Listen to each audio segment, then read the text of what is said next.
Summer 1781. The American Revolution limps into its final stages. Morale is at an all-time low. Inflation is running rampant. Troop counts are dwindling. Benedict Arnold has just betrayed General Washington in the United States of America. The American rebels faced an insurmountable foe. The English crown sat atop one of the strongest armies the world had ever seen. They were well-trained, well-supplied, and had decades of fighting experience. The Americans had nothing but a dream. What was supposed to be a 6-month skirmish had stretched into a 6-year global conflict. The French had joined on the side of America. Meanwhile, German factions aided the British. By 1781, George Washington knew the end was near. The Americans needed a decisive victory, one that would finally expel the Redcoats from the New World. In his own words, "We are at the end of our tether. Now or never, our deliverance must come." Luckily, deliverance came at the bitter end. British General Charles Cornwallis had taken a position in Yorktown, Virginia. The port city allowed him to resupply via shipping lanes between Virginia and New York. He could also tap Sir Henry Clinton in New York for reinforcements. If the Americans were going to win this war, Yorktown had to fall. But Yorktown was well defended. Cornwallis had built fortifications around the city. Redoubts, as they are called, are colonial-era bunkers meant to serve as temporary fortifications. As long as the redoubts stood, Washington couldn't advance. So he called upon his closest ally to lead a charge of 400 men deep behind enemy lines. They were to take the easternmost redoubt, Redoubt No. 10, without firing a single shot. On that day, Alexander Hamilton changed the course of history.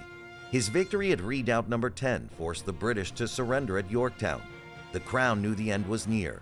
When news of Yorktown echoed across the Atlantic, Prime Minister North exclaimed, "Oh God, it is all over, it is all over." This is the story of Alexander Hamilton's assault on Redoubt 10, the siege that birthed a nation. The centerpiece of Lin-Manuel Miranda's Broadway masterpiece came from humble beginnings. Alexander Hamilton was born between 1755 and 1757. Historians still argue over his birthday, though Hamilton himself claims he was born in 57. He grew up in the British West Indies, the product of an affair between his father and a married British woman. His father abandoned them. His mother passed away in 1768. Alexander was an orphan at 11 years old. Unlike the other founding fathers, Alexander Hamilton had to earn everything he had. He scraped together all he could and arrived in Boston in 1772. A year later, he enrolled at King's College in New York, present-day Columbia University. New York was paved in politics in the late 18th century. Warring political factions had their own vision for the future of America. A revolution was on the horizon. Alexander loved the political theater, but entry into that world was barred by illustrious family names. Alexander came from nothing, a fact that he was always sensitive about. According to historian Michael E. Newton, Hamilton knew that winning glory in battle would make him famous and help him further his career. Alexander was among the first to sign up when the first shots rang at Lexington and Concord. But Hamilton wasn't the only man who used the war as a means to change his stars. By 1777, Hamilton had ascended to the rank of lieutenant colonel in George Washington's army.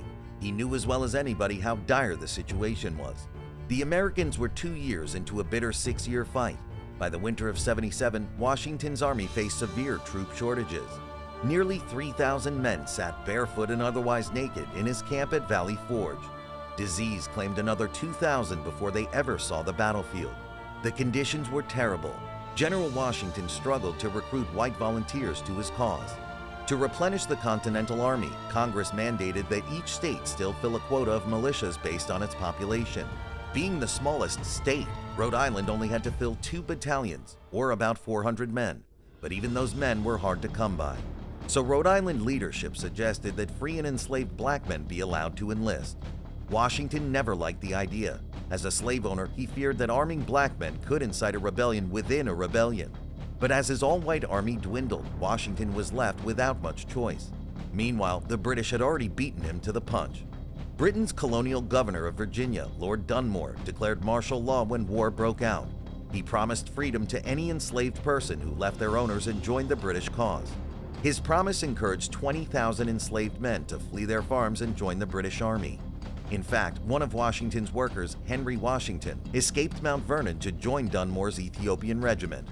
Seeing what men were willing to risk for freedom, Washington changed his tune. According to Philip Morgan, an American historian and professor at Johns Hopkins University, Washington's reversal on black troops had much to do with his fears of what Dunmore might achieve. Henceforth, Washington commanded a racially integrated force. Rhode Island passed the Slave Enlistment Act in February of 1778. It declared that any enslaved person accepted to the 1st Rhode Island Regiment would be immediately discharged from the service of his master or mistress and be absolutely free, as though he had never been encumbered without any kind of servitude or slavery. Over 130 enslaved men answered the call. The 1st Rhode Island is widely recognized as America's first all-black military unit. They proved themselves during the Siege of Boston and the Battle of Bunker Hill. They fought at Harlem Heights, White Plains, Trenton, and Princeton. They were even among Washington's men in Valley Forge, there to alleviate the barefoot and dying. The 1st Rhode Island's most distinguished victory came fittingly during the Battle of Rhode Island, when they were tasked with defending Aquidneck Island in Narragansett Bay. During the battle, the 1st Rhode Island repelled 3 German regiments of the British Army.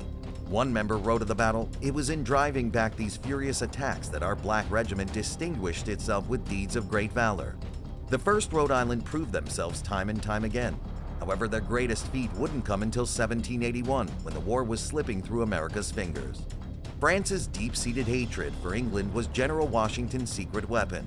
In 1777, Washington sent Benjamin Franklin to Paris to convince Louis XVI to form an alliance between the Kingdom of France and the soon-to-be United States.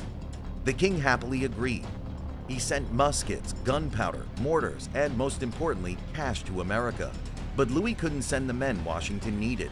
France was waging its own war against the British on the European continent. So was Spain. At best, he could send some naval fleets to help take and defend harbors in New York and Rhode Island. In the summer of 1780, France finally sent one of their best fighting forces to aid America. Lieutenant General Comte de Rochambeau arrived in Newport, Rhode Island, with 450 officers and 5,300 men. It was at this moment that Washington arrived at a critical crossroads. He could march the Franco-American Army to face General Clinton's men in New York City, or he could head south to Yorktown, Virginia to eradicate Cornwallis. At first, the plan was to attack Clinton. French ships were on their way and could provide support from the sea, but when Washington learned that the French were sailing for the Chesapeake Bay, he formed a new idea. He'd trick Clinton into thinking the Americans were planning an attack. He ordered the construction of large camps and brick ovens in plain view of General Clinton. It looked like the Americans were gearing up for a drawn-out siege of New York. Meanwhile, Washington snuck away with Rochambeau and their army of 8,000 men. They marched 450 miles south to Yorktown, where they regrouped with 12,000 other fighters. Among them was Alexander Hamilton and the 1st Rhode Island Regiment. The French fleet arrived in early September and blocked the entrance into Chesapeake Bay. On September 5th, the Royal Navy arrived, attempting to resupply Cornwallis in Yorktown. They suffered a crushing defeat. Cornwallis was left to fend for himself. Washington arrived outside of Yorktown on September 28th. He discovered that Cornwallis had raised a series of redoubts around the perimeter. While these redoubts were armed with men, most of Cornwallis's army was hunkered inside the city. French and American engineers began digging trenches parallel to the city. They'd allow Washington to move his troops and artillery closer. Yorktown was already cut off by sea. If Washington could cut them off by land, he could starve them out and force them to surrender. His troops dug into range on October 9th. Washington himself fired the first cannon, kick-starting a week-long barrage of relentless artillery fire. The final battle for America's freedom had begun. Cannon fire and mortars ripped many of the British redoubts to shreds. By October 11th, only 2 stood in their way, Redoubt No. 9 and Redoubt No. 10. Washington wanted a second line of trenches dug within 400 yards of the city.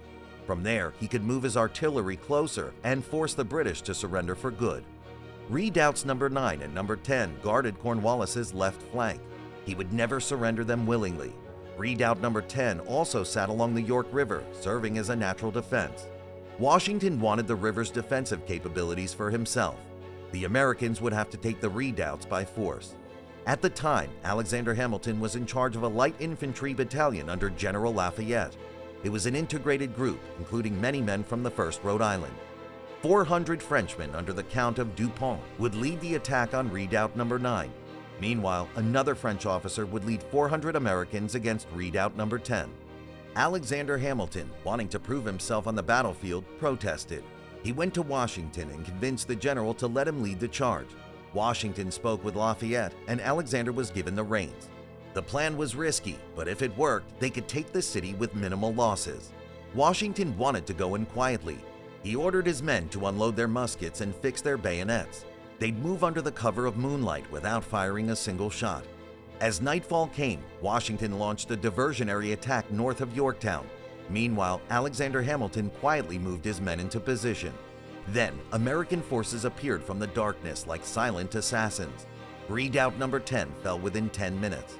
Of Alexander's 400 men, only 9 were killed and 30 wounded.